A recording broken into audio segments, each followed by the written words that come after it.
Oke, selamat pagi semuanya.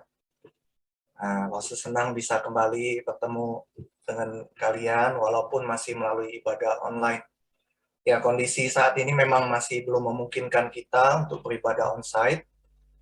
Lalu berdoa kiranya ibadah online ini tidak mengurangi semangat kita untuk beribadah ya. Kita terus berdoa kiranya pandemi ini bisa segera berlalu dan Tuhan kiranya memberkati teman-teman yang tetap setia beribadah kepada Tuhan. Teman-teman, firman Tuhan hari ini langsung ambil dari Kejadian 3 ayat 1 sampai 21. Karena perikop ini cukup panjang, langsung akan membacakan sebagian ayatnya saja ya. Kejadian 3 ayat 1 sampai 11, kemudian ayat 15 dan ayat 21. Beginilah firman Tuhan. Adapun ular ialah yang paling cerdik dari segala binatang di darat yang dijadikan oleh Tuhan Allah. Ular itu berkata kepada perempuan itu, tentulah Allah berfirman, semua pohon dalam taman ini jangan kamu makan buahnya, bukan? Lalu sahut perempuan itu kepada ular itu, buah pohon-pohonan dalam taman ini boleh kami makan. Tapi tentang buah pohon yang ada di tengah-tengah taman, Allah berfirman, jangan kamu makan ataupun raba buah itu, nanti kamu mati. Tetapi ular itu berkata kepada perempuan itu, sekali-kali kamu tidak akan mati, tapi Allah mengetahui bahwa pada waktu kamu memakannya, matamu akan terbuka, dan kamu akan menjadi seperti Allah, tahu tentang yang baik dan yang jahat. Perempuan itu melihat bahwa buah pohon itu baik untuk dimakan dan sedap kelihatannya. Lagi pula pohon itu menarik hati karena memberi pengertian. Lalu ia mengambil dari buahnya dan dimakannya. Dan diberikannya juga kepada suaminya yang bersama-sama dengan dia. Dan suaminya pun memakannya.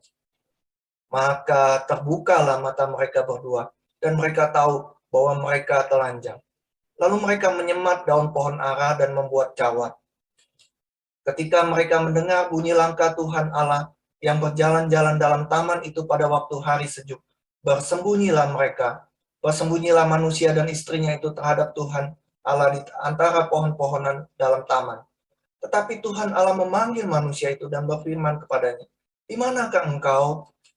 Dia menjawab, ketika aku mendengar bahwa engkau ada dalam taman ini, aku menjadi takut karena aku telanjang. Sebab itu aku bersembunyi. Firman-Nya, siapakah yang memberitahukan kepadamu bahwa engkau telanjang? Apakah engkau makan dari buah pohon yang kularang engkau makan itu? Lalu berfirmanlah Tuhan Allah kepada ular itu, aku akan mengadakan permusuhan antara engkau dan perempuan ini, antara keturunanmu dan keturunannya. Keturunannya akan meremukkan kepalamu dan engkau akan meremukkan tumitnya. Ayat 21, dan Tuhan Allah membuat pakaian dari kulit binatang untuk manusia dan untuk istrinya itu, lalu mengenakannya kepada mereka.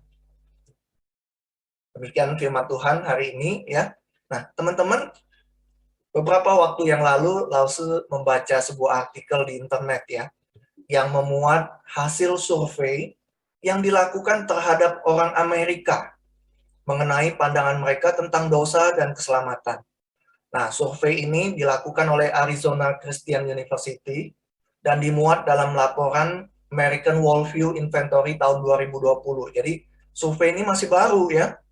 Nah, salah satu pertanyaannya adalah begini, teman-teman. Ketika ditanya, menurut mereka, bagaimana seorang itu bisa diselamatkan atau masuk surga? Ya, bagaimana pendapat mereka? Bagaimana seorang itu bisa diselamatkan atau masuk surga? Nah, hasilnya mengejutkan, teman-teman. 48% mengatakan bahwa kita itu diselamatkan apabila orang itu baik dan melakukan perbuatan baik yang cukup selama hidupnya, gitu ya. Jadi 48% ini berarti 1 dari 2 orang ya, setengah orang Amerika berkata bahwa kalau kita mau diselamatkan, itu hidup kita harus baik dan melakukan perbuatan baik yang cukup selama hidup. Nah, cuma 35%, cuma sepertiga, 1 dari 3 orang yang mengatakan bahwa keselamatan itu melalui iman kepada Tuhan Yesus. Yang lebih mengejutkan lagi, teman-teman, ketika ditanyakan kepada orang Amerika tersebut yang tadi, yang mengaku dirinya Kristen, tadi hasil survei itu, yang pertama itu adalah orang Amerika secara umum. Nah, yang kedua ini, orang yang mengaku dirinya Kristen ya, itu 52% orang Kristen di Amerika mengatakan bahwa kita itu diselamatkan apabila kita hidupnya baik dan melakukan perbuatan baik yang cukup selama hidup. Nah, dari 52% ini, teman-teman, 46% Pantai Costa, 44% orang Protestan, 41% orang Kristen Injili, dan 70% orang Katolik. Lause dulu pikir bahwa orang-orang yang punya pemikiran seperti itu mungkin dari gereja-gereja yang doktrinnya nggak kuat ya, pengajarannya nggak kuat. Tapi ternyata orang Kristen Injili pun seperti gereja Reform dan gereja kita itu juga punya pemikiran yang sama, teman-teman. Ya, nah, mereka berpikir bahwa yang diselamatkan itu adalah orang yang hidupnya baik dan yang melakukan perbuatan yang baik yang cukup selama dia hidup, gitu. Nah, survei ini memang dilakukan kepada orang Amerika dan orang Kristen di sana, ya, teman-teman ya. Tapi sebenarnya hasil survei ini mencerminkan pandangan umum orang Kristen tentang keselamatan. Mengapa Lause katakan demikian ya? Kenapa ini orang Kristen secara umum juga berpandangan seperti ini, gitu ya? Nah, dalam interaksi Lause bersama anak-anak pemuda dan remaja, gitu ya, bukan hanya di gereja kita, juga di gereja-gereja lain, Lause juga sering bertanya kepada mereka, bagaimana sih menurut pendapat kalian itu orang tuh bisa diselamatkan atau masuk surga? Rata-rata mereka menjawab, ya itu harus buat baik, jangan buat jahat, gitu kan? Nah, orang Kristen dewasa pun juga ternyata nggak jauh berbeda, teman-teman. Walaupun ada yang sudah bertahun-tahun, bahkan berpuluh-puluh tahun begereja, mereka juga punya pemikiran yang sama. Yang bisa masuk surga orang yang baik, yang nggak buat jahat. Ya. Lalu berpikir ya, kenapa ya orang Kristen punya pemikiran seperti itu? Sebenarnya apa yang jadi masalah? Bagaimana seharusnya kita memandang tentang keselamatan itu? Benarkah masuk ke surga itu cukup jadi orang baik atau melakukan perbuatan yang baik? Lalu apa hubungannya dengan tema kita hari ini ya, proto-evangelium gitu ya? Mungkin istilah ini kalian itu asing gitu ya. Apa sih proto-evangelium itu gitu ya? Nah, langsung akan membahasnya hari ini. Perikop yang kita baca tadi, Kejadian 3 ayat 1-21, sebenarnya cerita tentang kisah kejatuhan manusia pertama ke dalam dosa. Nah, dalam perikop ini, ular tuh mencobai Adam dan Hawa dengan cara membuat mereka mempertanyakan perintah Tuhan. Ya. Teman-teman perhatikan ya, ular itu tidak berkata, kalian pasti nggak boleh makan buah pengetahuan itu ya, katanya. Ya, dia nggak tanya seperti itu, teman-teman. Kalau ular itu atau iblis itu bertanya seperti itu, percakapan langsung dijawab, enggak kok, gitu kan. Percakapan selesai gitu ya. Nah, tapi ular ini pintar gitu. Ya, dia menggiring Adam dan Hawa dan memutarbalikkan pertanyaannya. Lalu ular itu bertanya, tentu Allah berfirman, semua pohon dalam taman ini jangan kamu makan kan? Dia bilang gitu ya.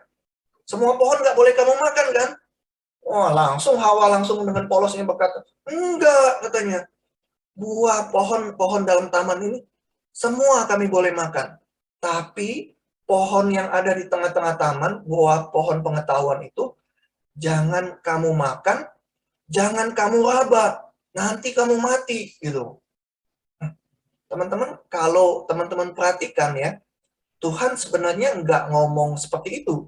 Ya, Tuhan ngomong, jangan kamu makan buah itu.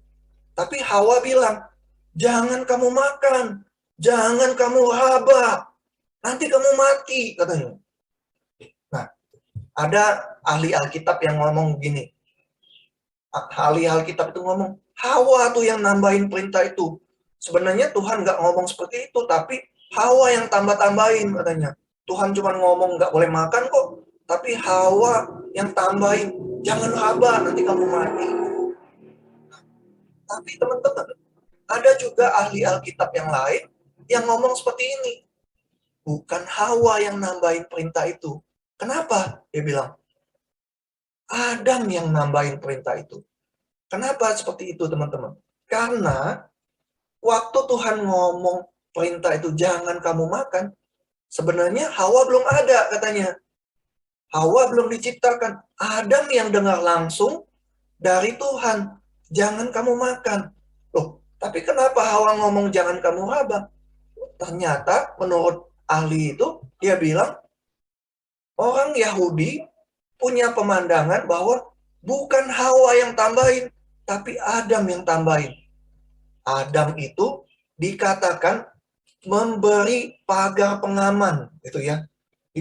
Bikinin pagar pengaman di sekeliling itu supaya apa? Supaya Hawa jangan jatuh ke dalam dosa, gitu. Dia bikin bumper gitu ya, kayak kalau mobil tuh ada bumpernya ya, supaya mobilnya nggak nabrak, tapi kalau nabrak cuman kena bumpernya aja.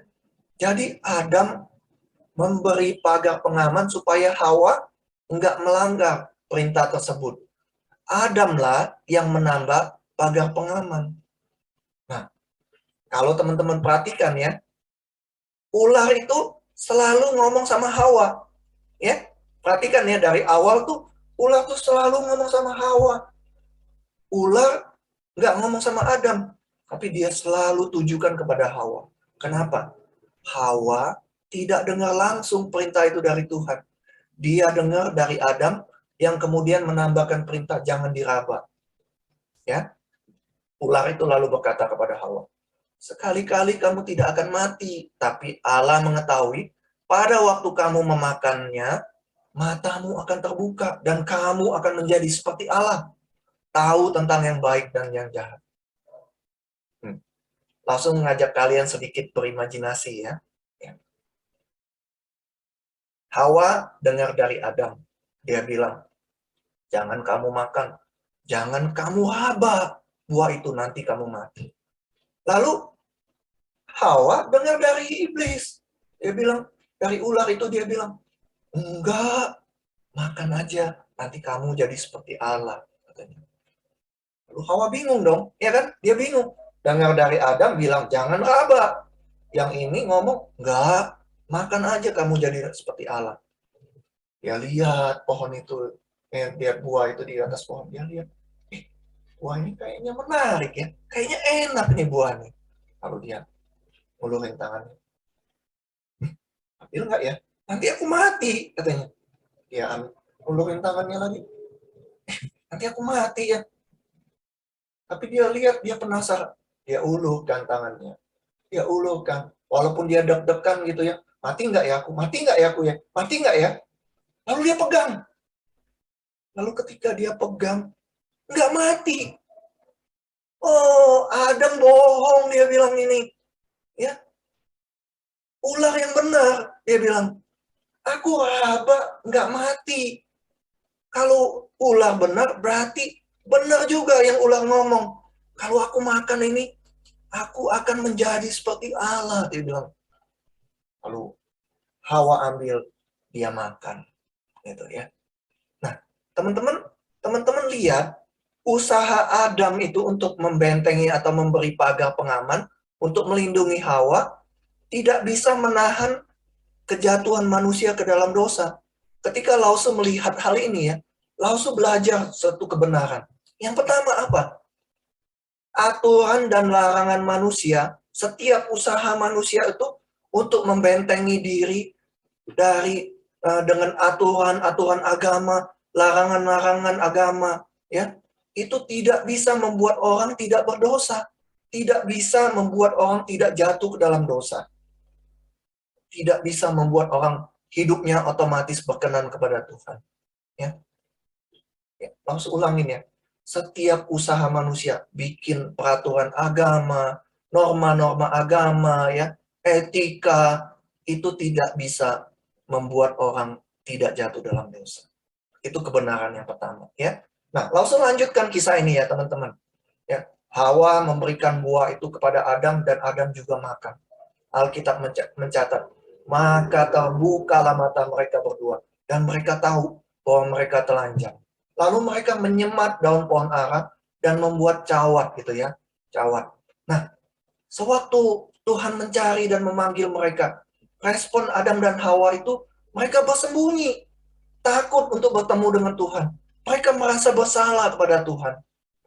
Jadi, ketika manusia jatuh ke dalam dosa, mereka jatuh ke dalam rasa takut, malu, dan rasa bersalah. Malu kenapa? Malu bertemu dengan Tuhan karena mereka telanjang. Ya, lalu takut bertemu dengan Tuhan. Kenapa mereka takut? Karena mereka merasa bersalah, sudah melanggar perintah Tuhan. Waktu Lause membaca bagian ini, Lause belajar sebuah kebenaran yang lain. Usaha manusia untuk menghilangkan rasa malu, takut, dan rasa bersalah itu sia-sia, teman-teman. Ya, Adam dan Hawa itu berusaha menutupi rasa malu mereka dengan pakaian dari pohon ara, ya, daun ara. Tapi tidak bisa menghilangkan rasa malu itu, rasa takut dan rasa bersalah. Mereka tetap merasa malu sama Tuhan. Mereka takut, mereka merasa bersalah. Ya. Usaha manusia tidak bisa menghilangkan rasa malu. Begitu juga usaha manusia untuk berkenan kepada Tuhan itu sia-sia. Ya. Nah, teman-teman, banyak orang Kristen ya, seperti yang di awal tadi saya katakan, mengatakan perbuatan baik kita itu bisa membuat kita berkenan pada Tuhan. Perbuatan baik itu bisa membuat kita masuk ke surga. Tapi seperti yang tadi firman Tuhan katakan, pemikiran ini sebenarnya keliru. Semua usaha manusia sia-sia, ya. Nah, mengapa Lause katakan demikian? Lause jelaskan melalui sebuah contoh, ya. Nah, teman-teman, sekarang ini hampir semua kita kan punya smartphone kan, punya handphone kan.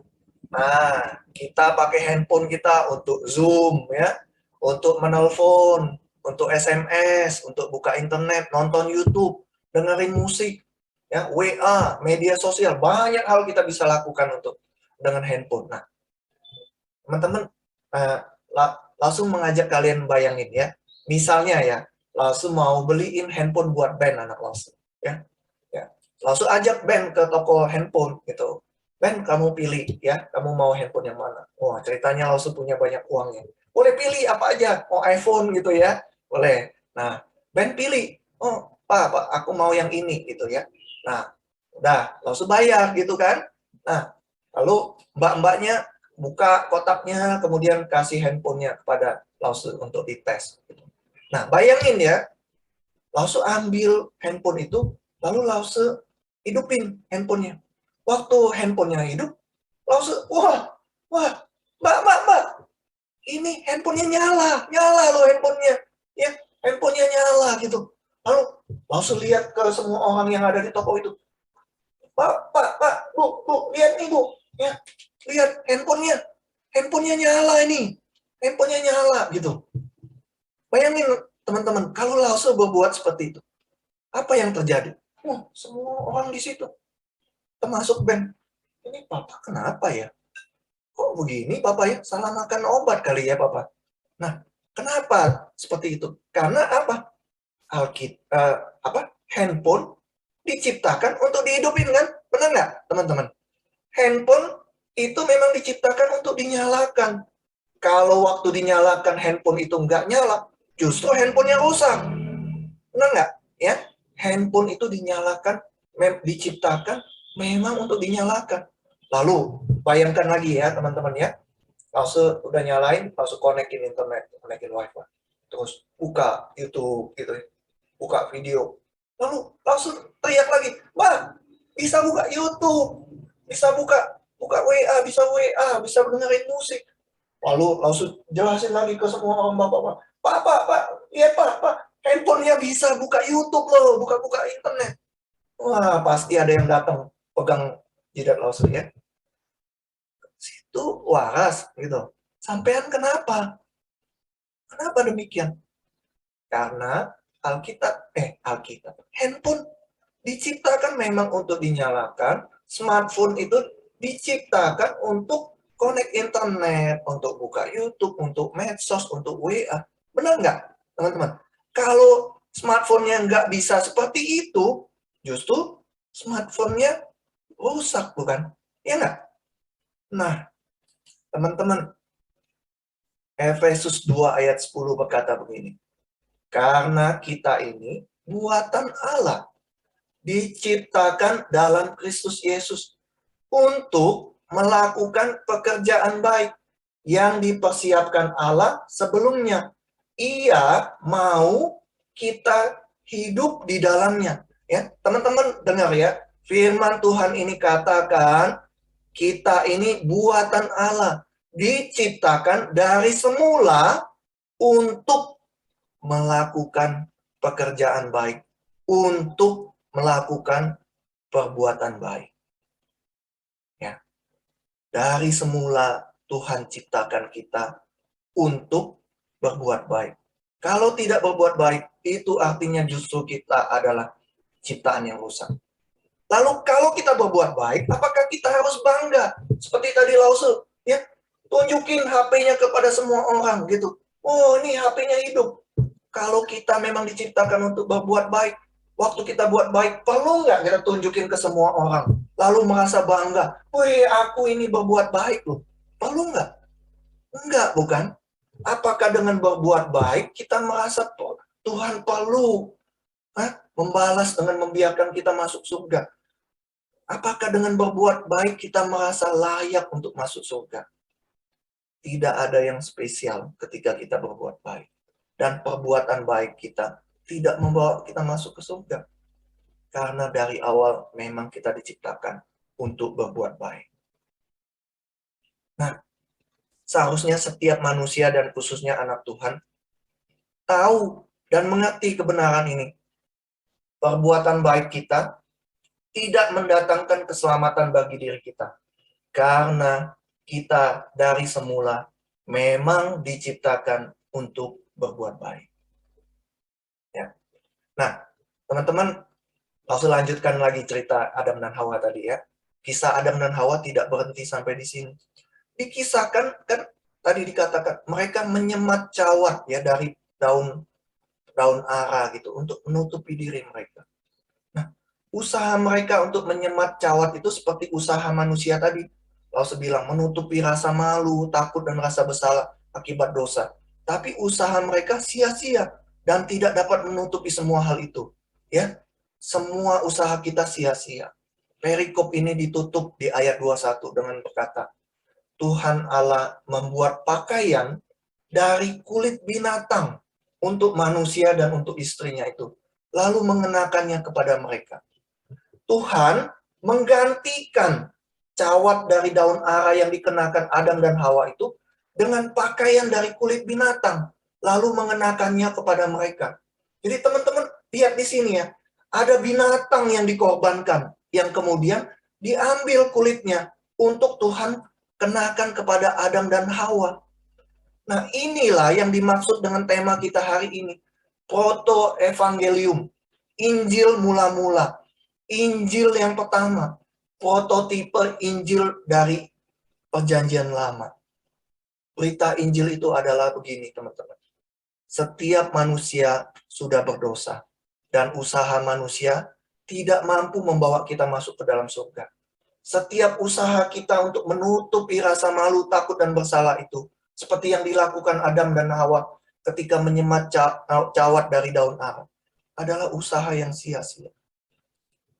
Allah Bapa lalu mengutus Yesus ke dalam dunia untuk menjadi anak domba Allah yang menghapus dosa dunia, menghapus dosa kita. Korban anak domba Allah itu menghapus dosa kita dan menutupi rasa malu, takut, dan bersalah karena dosa kita. Kebenaran dari anak domba Allah itu yang dilihat Allah, bukan kesalahan kita lagi. Suatu hari ketika kita berdiri di tahta penghakiman Tuhan, ya, Tuhan tidak melihat dosa kita. Tuhan tidak melihat kesalahan kita. Tapi yang dilihat Tuhan adalah kebenaran anak domba Allah yang sudah menutupi kita, menutupi semua dosa kita, menutupi semua kita yang percaya kepada Tuhan. Ya, puji Tuhan, bukan teman-teman? kebenaran firman Tuhan hari ini menjelaskan tentang Injil yang sesungguhnya itu, yaitu Tuhan Yesus datang ke dalam dunia, menyelamatkan kita, orang yang berdosa. Ya, mari kita masuk dalam doa. Teman-teman, sewaktu manusia jatuh ke dalam dosa, kita semua jatuh ke dalam rasa malu, takut, dan rasa bersalah. Banyak orang hari ini yang hidupnya dihantui rasa malu, takut, dan bersalah karena dosa-dosanya. Mungkin ada di antara teman-teman yang juga bergumul dengan hal ini. Dengarkanlah inti dari berita Injil itu. Berita yang sama dari awal kejatuhan manusia ke dalam dosa, yaitu kita semua manusia berdosa, tidak dapat menyelamatkan diri kita. Tidak dengan aturan agama, tidak dengan moral kita, tidak dengan kesalehan kita, tidak dengan perbuatan baik kita. Tuhan mengirim anaknya yang tunggal ke dalam dunia, mati di atas kayu salib, menebus dosa kita. Yohanes Pembaptis berkata, "Lihatlah anak domba Allah yang menghapus dosa dunia. Lihatlah anak domba Allah yang menghapus dosamu."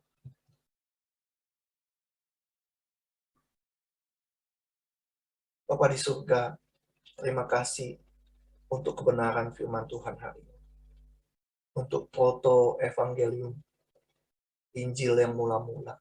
Sekarang kami bisa mengerti Injil yang sesungguhnya. Manusia tidak dapat menyelamatkan diri. Tuhan mengirim anaknya menebus dosa kami. Terima kasih Tuhan untuk kasih-Mu dan penebusan-Mu. Ampunilah ya Tuhan segala dosa dan kesalahan kami. Kami mau datang kepada Tuhan. Kami mau memohon ampun daripada Tuhan. Dan kiranya darah Tuhan Yesus itu menebus dosa kami, menutupi semua dosa kami. Dan kebenaran Tuhan Yesus itu dikenakan kepada kami. Kami menjadi orang-orang yang dibenarkan oleh Tuhan. Terima kasih untuk kebenaran firman Tuhan hari ini. Tuhan tolong kami ya Tuhan. Ketika kami sudah ditebus oleh Tuhan, kami boleh hidup juga seturut dengan firman Tuhan. Terima kasih Tuhan, dalam nama Tuhan Yesus kami berdoa. Amin. Langsung kembalikan kepada Pastor Sophie, silakan.